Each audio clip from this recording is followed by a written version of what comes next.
अब राजा जनक जो थे पहले सतयुग में राजा अम्बरीश थे, वो भी विष्णु पुजारी थे। और ये दुर्वासा जैसे ऋषि तोब थे, बड़ी सिद्धि वाले थे, सब उस तो डरते थे। अम्बरीश ऋषि ऐसे साधक थे, शील संतोष के थे, पिछले जन्म के संस्कारी थे। दुर्वासा की सिद्धि ने भी काम नहीं किया उसके ऊपर, आप पे फेल हो गया, बल्कि राजा अम्बरीश के पैर पकड़कर जान बचवाई थी उस दुर्वासा ऋषि। और वही ऋषि अगले जन्म में फिर राजा जनक हुआ, और वही राजा जनक फिर चला गया स्वर्ग में। रास्ते में काल कैसे चोरी करता है, कैसे ठगता है आपको। पुण्यात्माओं, एक एक पर्सन को ध्यान से रखना, प्रत्येक में एक न्यारा न्यारा गुण रहस्य निकलेगा। जब राजा जनक ने अपने शासन काल में, जीवन काल में राजा था, बहुत गुणे धर्म पुण्य किए थे, बड़ी बड़ी यज्ञ की थी, 100 मन घी की, सैकड़ों की संख्या, और काफी दान किया था, गौवें दान की थी ब्राह्मण ऋषियों को। लेकिन वो मंत्र ठीक नहीं थे, जैसा किया दान धर्म वो तो मिलेगा ही मिलेगा। तो राजा जनक जब जाने लगा, विमान में बैठकर जा रहा था, काल के दूत वहां से, रास्ता था एक, वहां से ले जा रहे थे। वो काल के दूत नहीं थे उसके साथ थे विष्णु जी के गण, विष्णु जी के गण, और साथ में कुछ यमदूत भी उसी जहाज में बैठे जा रहे थे। तो वहां जाकर जब एक नरक के साथ से उनका विमान गुजर रहा था, तो नरक के अंदर 12,000 आत्माएं अपने किए हुए पाप कर्मों का वहां दंड भोग रहे थे, हाहाकार मचा था, चिल्ला रहे थे। और वो राजा था, दयालु राजा था, अपने राज्य में किसी को कोई दुख होता था तुरंत उसका निवारण करता था, उसको शांति देता था, किसी को दुखी नहीं होने देता था। तो जब उसने वहां जाकर हाहाकार मची देखी तो कहा कि पार्ख दो, विमान रोको। विमान रोक दिया कि ये चिल्लाहट कहां से आ रही है, कौन दुखी है इस नगरी में। उन्होंने बताया जी ये नगरी नहीं है तो नरक है, इसमें 12 करोड़ 12 करोड़ आत्माएं इसमें दुख अपना कर्म का दंड भोग रही हैं। राजा ने कहा कि इनको को छोड़ दो, इनको निकालो इससे। तो पार्षदों ने जो साथ गए थे भगवान के दूत, उन्होंने कहा कि राजन, या आपका हुक्म नहीं चलेगा, या तो धर्मराज का हुक्म चलेगा कि धर्मराज को बुलाओ, धर्मराज के पास ले चलो मुझे, या धर्मराज को यहाँ धर्मराज को बुलाओ, और नहीं तो मुझे भी यहीं छोड़ दो, मैं भी इस नरक में इनके साथ ही रहूंगा, आगे मैं भी नहीं जाता। अब वो संदेशा धर्मराज के पास गया। धर्मराज ने आके पूछा कि राजन क्या कारण है कि ये सब इनको छोड़ो, ये बहुत दुखी हो रहे हैं, मुझसे देखा नहीं जाता। तो उसने बताया जी देखो यहाँ ऐसा नहीं होता, जिसने जैसा कर्म किया वो भोगना ही पड़ेगा, ये मेरी बही, मेरी पैड में लिखा है, रिकॉर्ड में, इनको कोई बदल नहीं सकता, मेरी ताकत नहीं है बदलने की। तो राजा जनक ने कहा कि मुझे भी यहीं छोड़ दो, कि ये भी मैं नहीं कर सकता, आपको यहाँ छोड़ने का आदेश नहीं भगवान का, आपको कैसे छोड़ूंगा। तो कहने लगा मैं तो जाता नहीं, करो जो आपने करना है। अब ऐसे पुण्यकर्मी आदमी के साथ, आत्मा के साथ वो भी ज्यादा खस्सा खसाई नहीं करते, फिर अपनी चापलूसी यानी चाणक्य ऋषि अपनाते हैं। धर्मराज ने कहा कि एक काम हो सकता है, आप अपने पुण्य दे दो, इनको पुण्य संकल्प कर दो, उन पुण्यों के आधार से मैं इनको सबको नरक से निकाल सकता हूं, आपके पुण्य इनको मिल जाएंगे, आपको इतना फिर डेबिट हो जाएगा, आपके पुण्य कम हो जाएंगे। राजा जनक बड़े दयालु थे।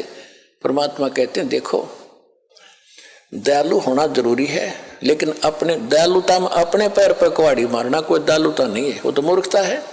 राजा जनक ने कहा कि ठीक है, मैं इनको अपने आधे पुण्य देता हूं, जितने मैंने धर्म पुण्य किए, भक्ति करी है, ठीक है। उसने उधर से काट के उन सब को बांट दिए, आधे पुण्य 12 करोड़ में बांट दिए, उनको सबको बाहर निकाला, अलग से विमानों में बैठाया, राजा के पीछे पूरा लश्कर भेज दिया, चल। अब वो सारे स्वर्ग में चले गए। देखो पुण्यात्मा, ये आपका चोरी हो रही है, आप कहाँ तक ठग लेता है, काल का जाल कितना भयंकर है। तुम तो यहाँ तो पता ही नहीं, यहाँ तो आप ठगे जाते हो। आपके पास तो कोई पूंजी है कोई नहीं, वह बांट बूट के यहीं हो लिए, उसको तो और पूंजी लेकर जा रहा था, वहां ठग ली। अब वो 12 करोड़ आत्माएं पहुंच गई स्वर्ग में, ठाठ से रह रही है उसके पुण्य से। और जब वो पुण्य राजा जनक के दिए हुए वो बख्शे हुए खत्म होंगे, उसके बाद वही आत्माएं फिर पुनः उसी नरक में आएंगी जो उनके पाप न्यू के न्यू रखे थे, वो फिर भोगने पड़ेंगे। उधर से राजा जनक का जब वो आधा खाली कर दिया है, वो फिर खत्म हो गया त्रेता में। द्वापर में तक वो वही रहा, स्वर्ग में इतने पुण्य थे। अब कलयुग में वही आत्मा राजा अम्बरीश की राजा जनक बने। फिर राजा जनक की आत्मा ये श्री नानक देव जी बने तलवंडी के अंदर। तलवंडी पंजाब यानी पाकिस्तान के अंदर एक तलवंडी गांव है, वहां पर एक कालू राम मेहता खत्री यानी अरोड़ा, उसके घर जन्म हुआ। उसका पिता पटवारी था और स्वयं ये नौकरी करने लगे। फिर एक सुल्तानपुर शहर में एक राजा था, नवाब था, और वहाँ इसकी बहन ब्याही थी नानक साहिब जी के, जो सिख धर्म के प्रवर्तक हैं श्री गुरु नानक देव जी। ये आदरणीय आत्मा कहाँ थी? अम्बरीश, सतयुग में राजा अम्बरीश, लाखों करोड़ों सेना इसके साथ, और हाँ जय जयकार होती। राजा जनक, लाखों सैनिक, लाखों नौकर इसके हाथ जोड़े खड़े रहते थे। और फिर वही अपने पुण्य से खत्म करके क्या बने? स्वयं सुल्तानपुर के नवाब के एक मोदी खाने में नौकर बने। अब परमात्मा याद दिलाते रहे बड़ी आत्मा। अब सुन ले इस विधान को जो हम बताने जाते हैं, चाहते हैं। जब तक हम कबीर परमात्मा की भक्ति नहीं करेंगे, मोक्ष नहीं हो सकता, चाहे कितना कुछ बन ले। अब नानक साहिब जी मोदी खाने में नौकरी करते थे। सुल्तानपुर शहर के पास एक नदी बहती थी, बेई नदी। वहां सुबह सुबह सभी उस शहर के लोग स्नान करने जाते थे। परमात्मा काशी में प्रकट थे उस समय कबीर जी।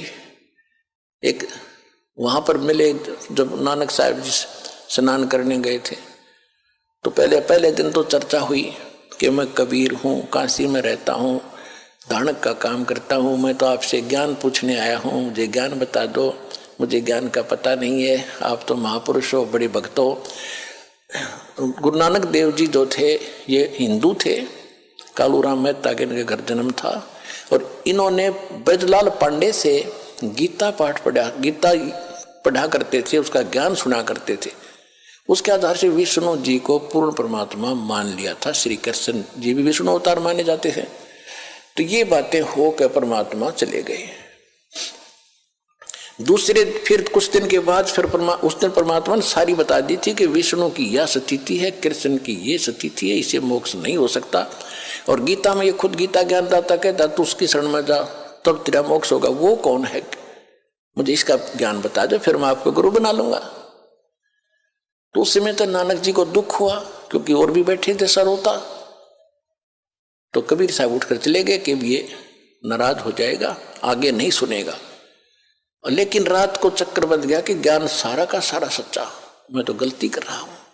अब के वो कभी आए, किसी प्रकार मुझे दर्शन दे, सारा ज्ञान सुनूंगा। कुछ दिनों के बाद फिर इसी प्रकार स्नान करने के लिए उसी प्रतिदिन जाते ही थे।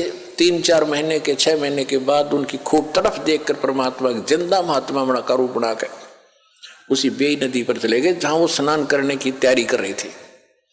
तब वहां से सतलोक लेके उन्होंने छलांग लगाई दरिया में नहाने के लिए।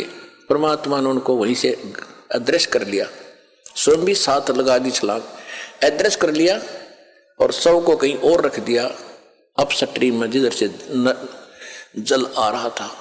लोगों ने सोचा, वहां स्नान करने वाले सैकड़ों की संख्या में नगर के लोग थे, उन्होंने देखा कि बाहर आया नहीं, नानक जी डूब गए, नानक डूब गया, नानक जी डूब गए। उसकी बहन को बताया, उनके बहनोई को बताया, जयराम नाम था उसकी बहनोई का, नानकी नाम था इनकी बहन का। हाहाकार मच गई, राजा ने भी गोताखोर भेज दिए, जाल लगावे, वो खोदे नीचे ने, वो शरीर धर रखा 3 किलोमीटर ऊपर ने बन में, तो वो नहीं पाया। 3 दिन झक के बैठ गए, सबने मान लिया कि नानक जी डूब कर मर गए, और वो ले गए सतलोक में परमात्मा। वहां से फिर वापस छोड़ा 3रे दिन, तब उस प्यारी आत्मा का मोक्ष हुआ। तो पुण्यात्मा, इस सारे ज्ञान को समझ कर आपको पता चलेगा कि अब वो समय है जब मोक्ष मिलेगा। और जब तक हम कबीर साहब की शरण में नहीं आएंगे, इसको नहीं पहचानेंगे, मुक्ति नहीं हो सकती।